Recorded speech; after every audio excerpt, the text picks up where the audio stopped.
I'm live. Calix Boxing 2.0. Hit that sub button. Hit that like button as you come in. Definitely hit that sub button. Closing in on 5K subs. What's up, Twitter? If you're on here from Twitter, a lot of the views are going to come from archive, so make sure to comment below in the archive. Let me know, y'all, what y'all think about the whole Shakur Stevenson, Oscar Valdez aftermath. Shakur Stevenson looked great. Looked great. High ceiling with this guy. Special talent. Looks like a complete fighter. Looks like a fighter who can do many, many things. Shout out to my guy Nando in the building. And look, this is Canelo Appreciation Week. And we will start talking about Canelo this week, tonight, actually. And I will be on the roundtable tonight on D-Styles channel. And I'm sure we'll be talking about that, but we'll be talking a lot about this as well. Shout out my guy OJ22 in the building. Shout out Westside in the building. And as always, my guy Nando. Thanks for the support. But I didn't drop my video about Shakur Stevenson, Oscar Valdez. I wanted to give it some time to process. I didn't want to be a prisoner of the moment and do the video that same night. I notice when I do videos same night, I'm still hyped up. So I tend to embellish a little bit when I do same night. So I wanted to sleep on this, much like I wanted to sleep on the Katie Taylor, Amanda Serrano fight. And I did, and I dropped that video yesterday. But I had more thoughts on this fight than I did Serrano Taylor, even though I thought that was a better fight, Serrano versus Taylor. This was a great performance by Shakur with implications, and I wanted to get into those implications and what I think about Shakur Stevenson as a fighter, what I think about some of the lazy narratives out there when it comes to Oscar Valdez should have had a better game plan. Reynoso was out-trained, stuff like this that you're hearing. So I wanted to touch on these lazy narratives and push back on them a little bit. Shakur talking about Oscar, beating Oscar, Canelo, and Reynoso, talk about trying to become the bad guys of the Mexican. I noticed that he did that. And look, you don't beat Canelo by beating another fighter. It's not how that works. You're at 130, Canelo's at 168. You don't beat Canelo as a result of beating a guy that was in Canelo's camp, just like you don't beat Floyd by beating Jay Leon Love. It's not how that works. Shakur looked great and also pretty big. We'll have a problem going to 147 and 154. He's got a ways to go before then. But Shakur, the truth, he's an ambition version of Money Mayweather. Good on him. The thing that, and I want to touch on that too, like when you compare guys to, and not talking about you here, but I've seen other people say, compare him to Floyd. Floyd is a one of one. Floyd was like a alien in that a guy fighting that style should not be doing the pay-per-view numbers that Floyd did. So marketing genius, obviously, household name, international name. Whether Shakur Stevenson can get to that, we don't know. But as far as talent, when I watched Floyd in the 130s coming up, Floyd, I think, would have finished in Oscar Valdez in this fight. I think Floyd would have stepped on the gas and got him out of there. Lower weight class Floyd. Not 147 Floyd that everybody's used to, but the 130s Floyd, I think, would have gotten Oscar Valdez out of there. So that's my one, if I'm nitpicking, my one criticism of Shakur is I want to see him step on the gas a little late, sit on his punches a little more and get guys out of there. But you got to give Valdez credit. Valdez is a tough guy. I started sweating a little bit because I had the parlay, and my parlay depended on Valdez finishing that fight. So when 9th, 10th round came around and Shakur looked like he was landing a lot of shots on Valdez, I started to get worried. But Valdez, the warrior, finished the fight. So you got to give him credit too. But I just think like a Floyd would have sat on his punches a little bit more. Like Floyd would have got Nakathila out of there early. Shakur played with his food and cruise to victory. So I think those are that's one criticism I would have of Shakur, but that's nitpicking. There's a lot of weight. What's a realistic weight cap for him? I don't know yet. He looks strong at 130. And if you watch the weigh-in, he stripped down to make 130 on the dot, and he rehydrated great. I mean, he looked fresh.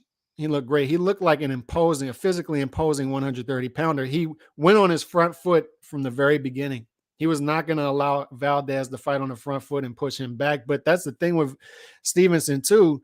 And the point I wanted to get to is full fighter. He can fight off the front foot. He can fight off the back foot. He can lead. He can counter. He can make it an economical fight by controlling the distance and the pace with the jab. Throw some straights behind it. He can also throw combination punches. He can throw combination punches off the lead, and he can throw combination punches off the counter. Lateral movement, he's got that. Physically imposing guy, he's got that. He's got speed. So that leads me to let's first touch on this, and I'll get to the comments in a minute. But I wanted to touch on this point before I forget.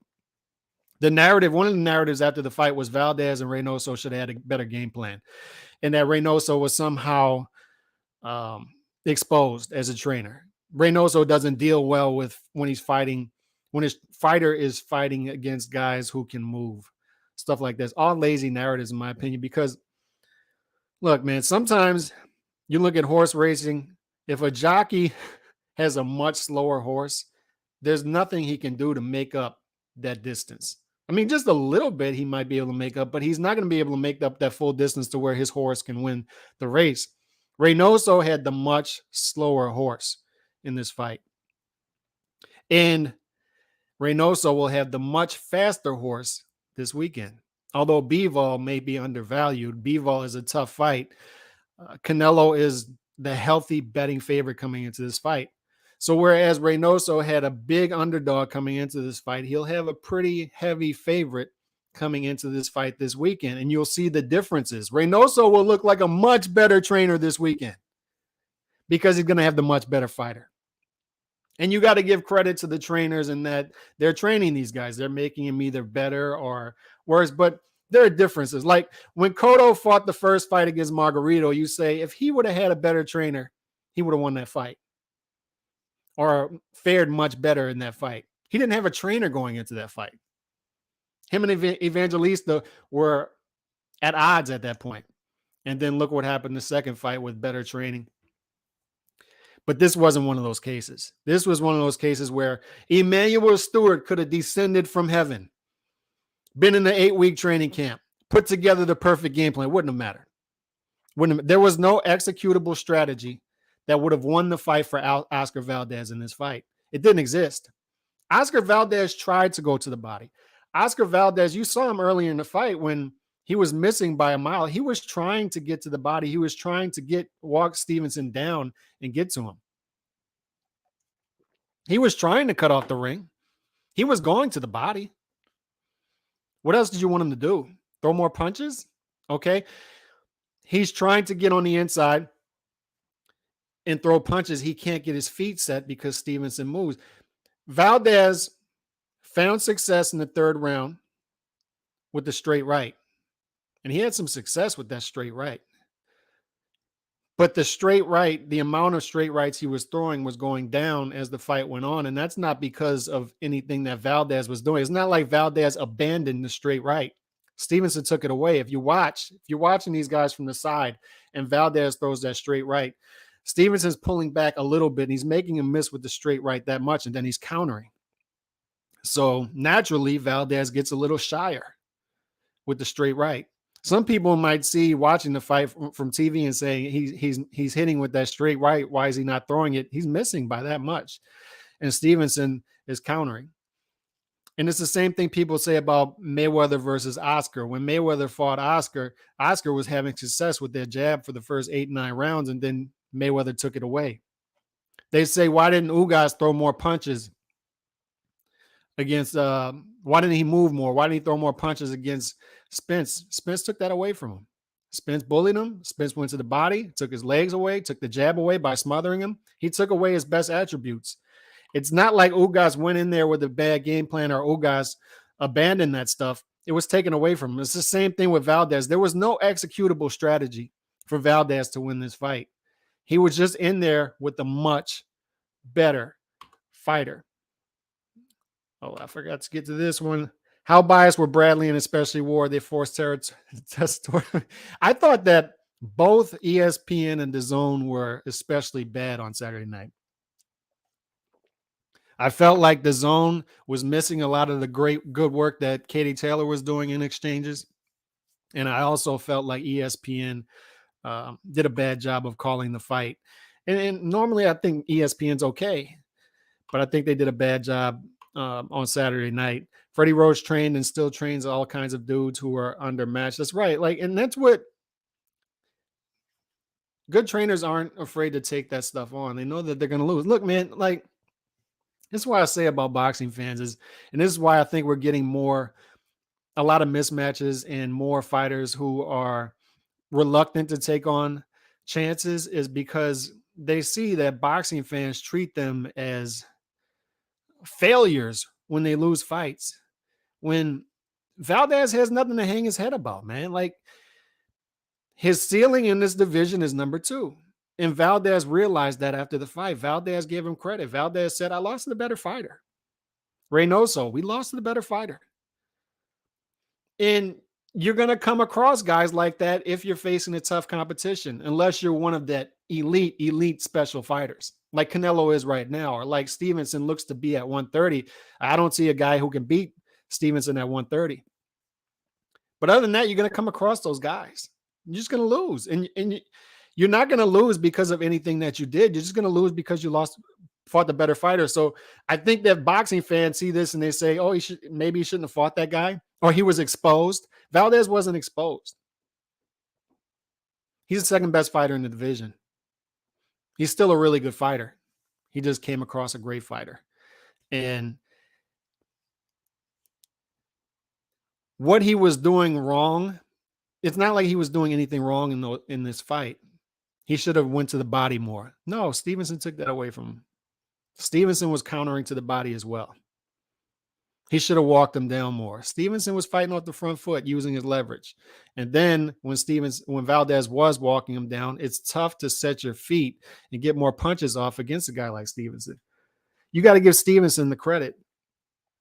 I hate when boxing fans do this thing where, Stevenson is great, but Valdez should have done more. Valdez is exposed. No. He lost to a better fighter. Floyd below 147 was a killer. Yep, exactly. Notice I didn't compare him to Pretty Boy Mayweather for a reason. That's true. Shakur is special and is as in another special treatment fighter. I'm not sure what that means. If Shakur presses the action more, he can beat all 135s too. And let's use that comment and segue into what else I wanted to talk about. Pound for pound. And where does Shakur stand up when you look at pound for pound? If you go from heavyweight all the way down to minimum weight, you roughly have, and I counted them the other day, 20 to maybe 22, 23 guys that you can make a case for subjectively for a top 10 pound for pound list. That's about the amount of guys that you have. Shakur is on that list, in my opinion. And why I would have my case for Shakur being a top 10 pound for pound guy somewhere around 9-10 would be beat Yoed at 126. So he's got a top 10 win at 126, moves up to 130, beats the top 2 guys at 130, beats Valdez, beats Herring. And you look at the rest of the list at 130 and you say, okay, realistically, if given the opportunity for undisputed, he would win that. He would win those fights with flying colors and become undisputed at 130. Realistically, I don't see anybody in his way at 130. So would become undisputed at 130. And then when we talk about 135, matchups at 135, theoretical matchups, mythical matchups at 135. If you take the top 10 guys, he's either a toss-up or a slight betting favorite against all those guys. If he's an underdog, I mean, we're talking slight underdog.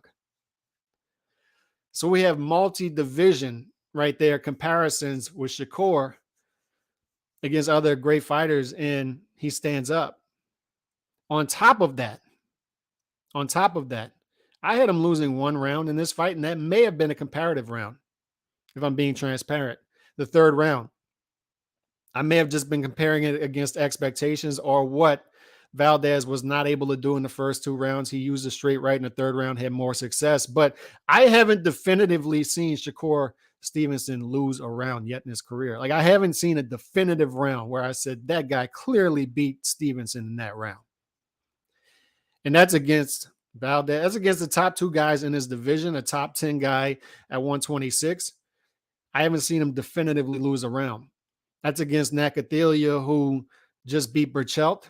And Stevenson hasn't definitively lost a round. So that would be the cherry on top for me as to a case for Shakur Stevenson being a top 10 pound for pound guy right now at 24 years old. As I see a lot of people saying it's too early, but I don't necessarily believe that. I think he stands up. But it's subjective when you get to that point, because once you get outside of that top 4, 5 through 10 gets very subjective, because like I said, you have a case for about 20 guys when you look up and down the rankings for a top 10 pound for pound spot. If Shakur pressed the action more, he can beat all 135s too. Money didn't take out anyone, and he avoided a lot of. Yep, and we've been over that. Money Mayweather definitely a lot different than Pretty Boy Floyd. Shakur had every advantage over Valdez, just a much better fighter with way more skills. That's the thing. Like, these people saying Valdez should have came in there with a game plan. What specifically? Like, it's the same thing I said after Ugas. Ugas just lost to the better fighter. What specifically did you want Ugas to do to throw more punches? And what specifically did you want Valdez to do to go to the body more? Like, what specifically? How would he have gotten that? Once he got on the inside, how is he going to get his feet set? You can't just say throw more punches, throw it to the body more. That's not specific directions. You're not going to be in his corner and just say, oh, throw more punches. That's not direction. So what specifically, and the problem that Valdez was going to have is not only was he in there with the bigger, tougher, more physically imposing guy, like 130, Shakur has filled out. He's filled into his body at 24 years old.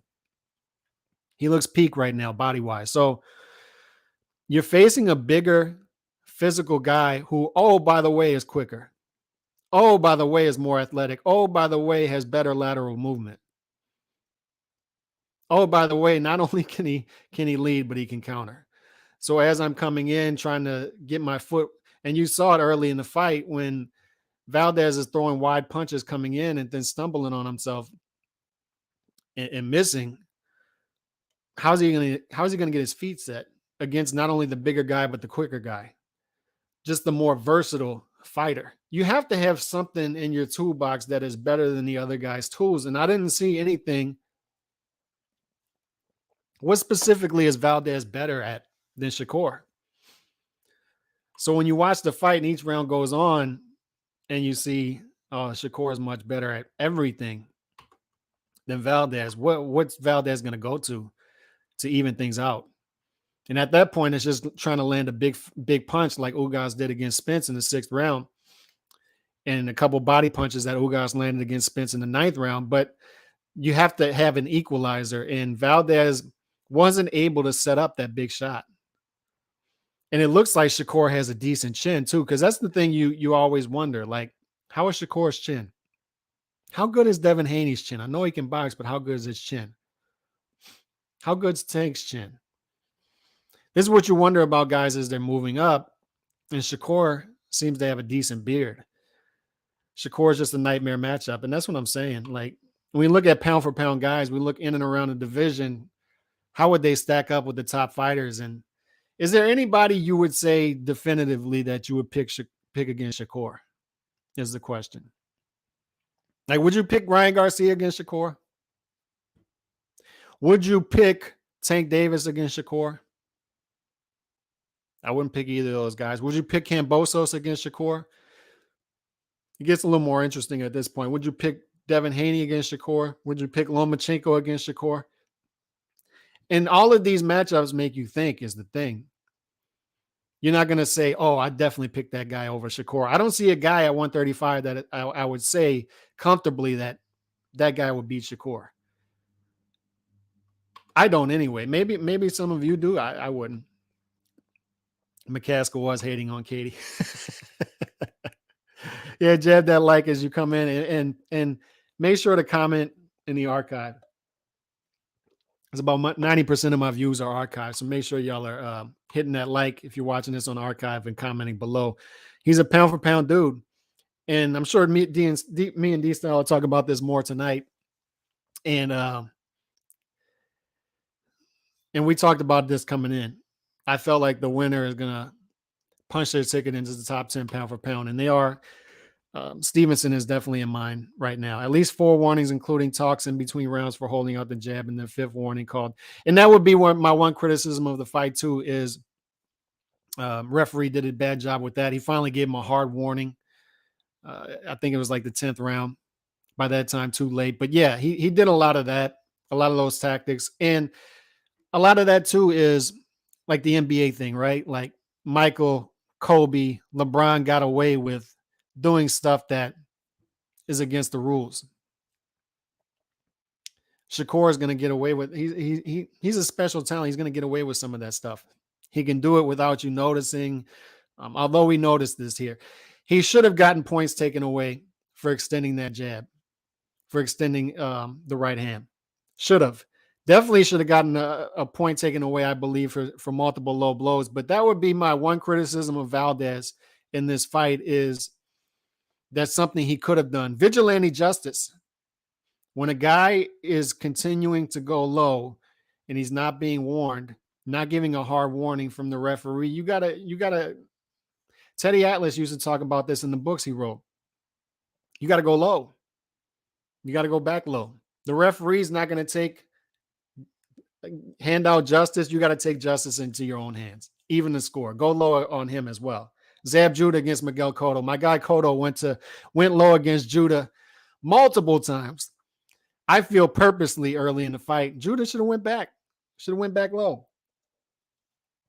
You got to do it. Kovalev against Andre Ward, second fight. You have a problem with Andre Ward throwing low and he's not being properly warned, throw low back. Galata Bo should have thrown a bunch of low shots against Galata. Galata was trying to land on Bo's knees. Throw him back. And that's my one criticism of Valdez in this fight is there's nothing else he could have done to even the score in this fight. He wasn't capable, but a guy keeps going low on you, go low back. He's extending that arm, you extend your arm back. But yeah, I agree. And there are going to be fights where Stevenson has a different referee in there. And he's going to get hard warnings and he's going to get points taken away. And in a close fight, that'll matter. So that's one thing to look out for, right? It's one thing we said about Zepeda after his last fight. You're going to come when you break the rules, there's going to be a referee that doles out points, and that's going to matter in close fights. So that's one thing to look out for Stevenson. One criticism I have of him. Andre Ward never mentioned him holding his hand out low. I wonder why. Shakur took Mayweather's bodyguard, ref Kenny Bayless. Yeah, Kenny is a bit of a bodyguard. Tank maybe, not Ryan right now. Maybe Loma, great fights though. And that's one thing as far as this comment right here with Kenny Bayless is that's one thing I was worried about going into this fight is Kenny Bayless breaks up the action too fast and doesn't let these guys get their hands free on the inside.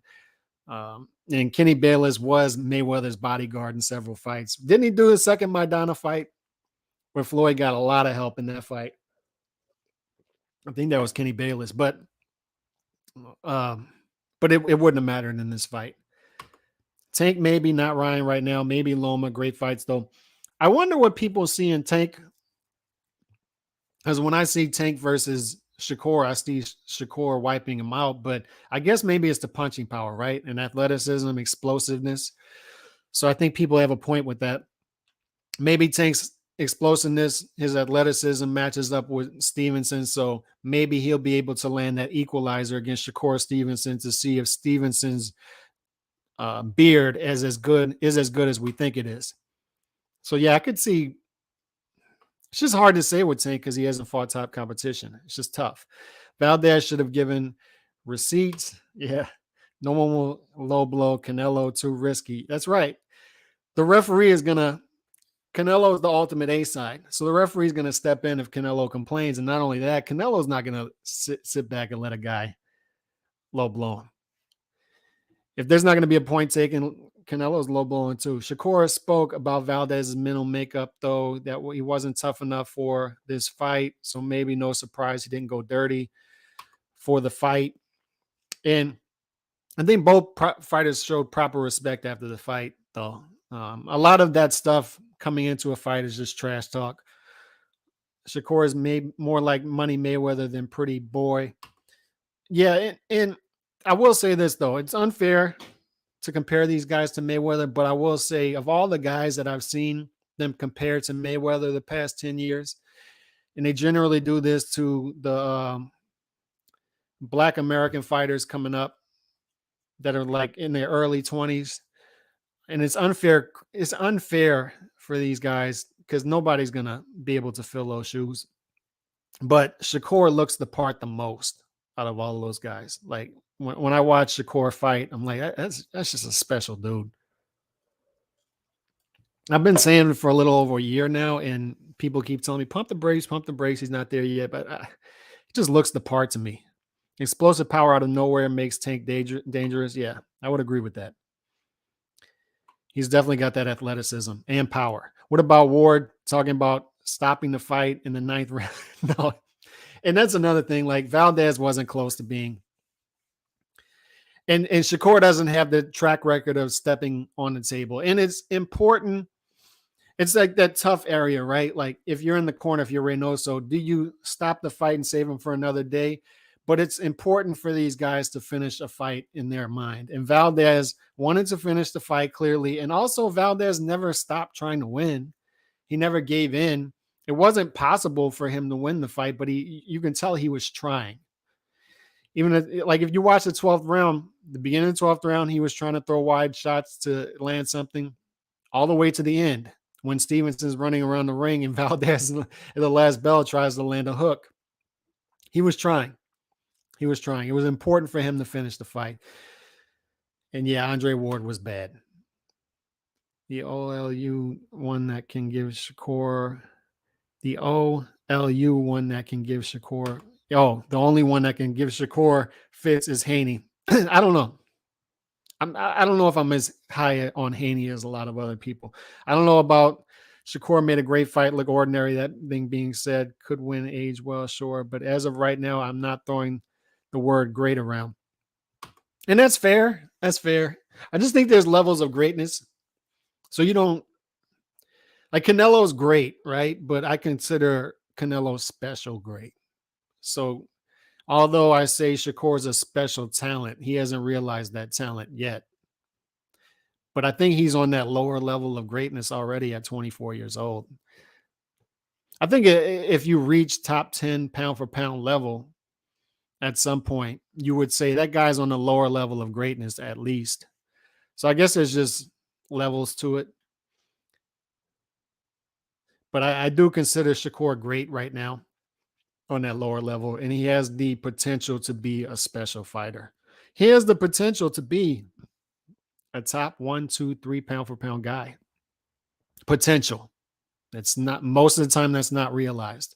But if we look out 2, 3 years from now, possible. The only one I see Shakur giving fits is Haney. And I got you, but I don't know. I think he matches up well with Haney. Lomachenko is more interesting because Lomachenko could give him angles and make him fight at a pace that may be uncomfortable to him.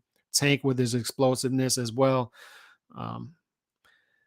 But I think Haney may be too up and down for him.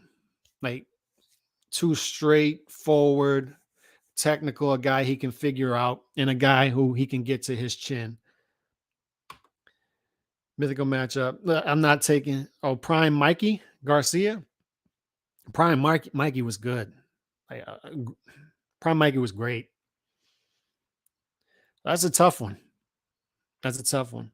I would lean Shakur, but Mikey at 130 was nice.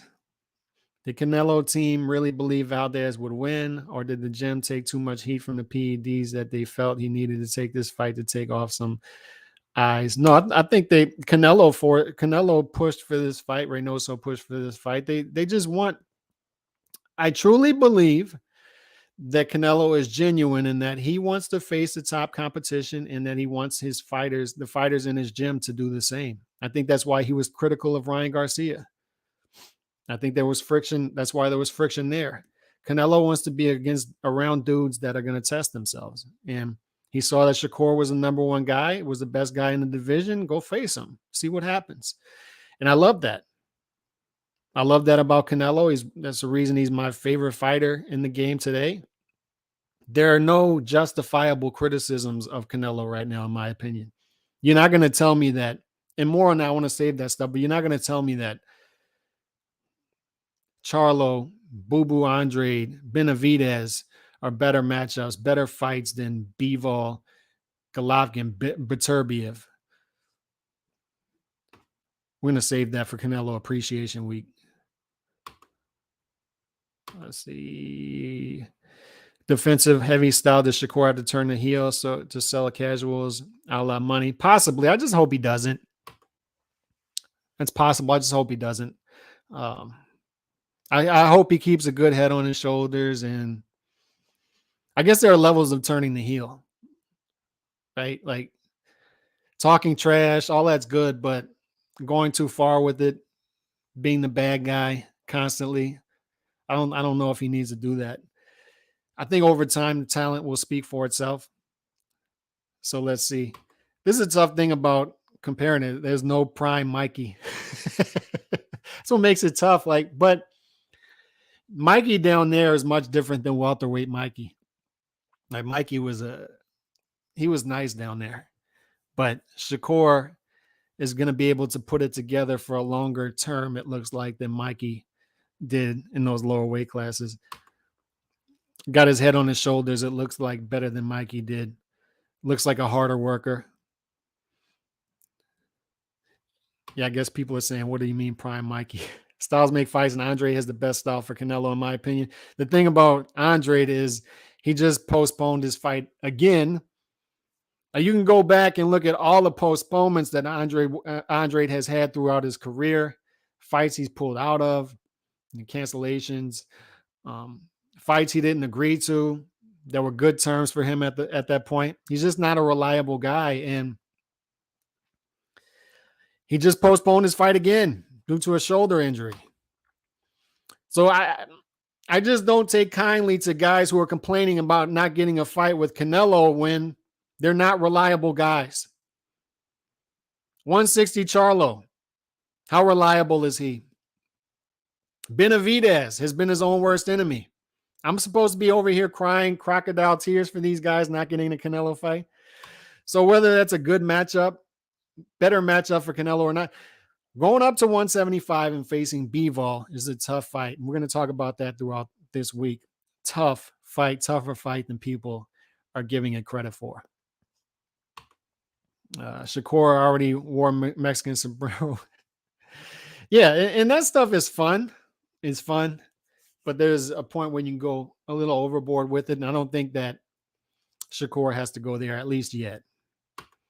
But Beterbiev has postponed so many fights. And if Canelo wins, it's going to be one of Canelo's best wins. So it's the same thing. Yeah, I mean, we'll see. We'll see. I think Beterbiev, that fight is the most dangerous between 160 and 175 for Canelo out there, in my opinion. And I believe it's a fight that will happen in 2023. Canelo has said if he's able to win these fights, it would be Bivol, Golovkin, a fight in the UK or a fight in Mexico City in December against a lighter touch. And then the undisputed fight would happen in 2023. Beterbiev will beat Joe Smith Jr. He will.